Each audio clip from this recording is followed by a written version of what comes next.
Chilli കോവയ്ക്ക fry എങ്ങനെയാണ് ഉണ്ടാക്കുന്നതെന്നാണ് ഈ വീഡിയോയിൽ കാണിക്കുവാൻ പോകുന്നത്.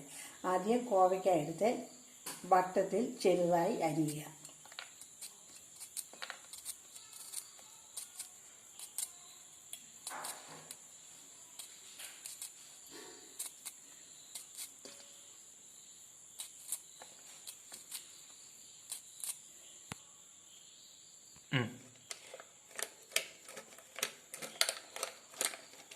അല്പം മഞ്ഞൾപ്പൊടിയും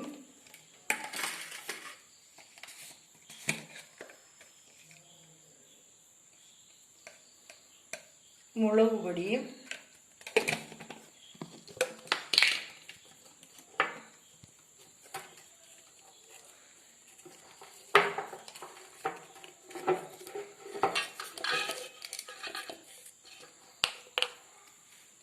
ഒരു നുള്ളു ഉപ്പും കൂടി തിരുമ്മി വയ്ക്കുക.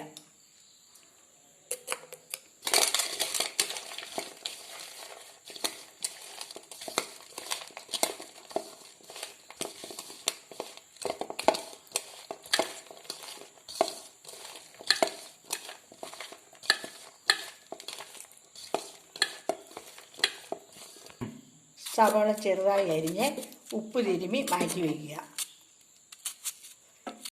എണ്ണയിലിട്ട് വറുത്ത് കോരുവാൻ പോകുകയാണ്.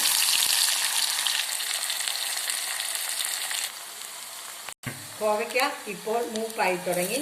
ഈ സവോളയും കറിവേപ്പിലയും ഇട്ട് വറുത്ത് കോരുക.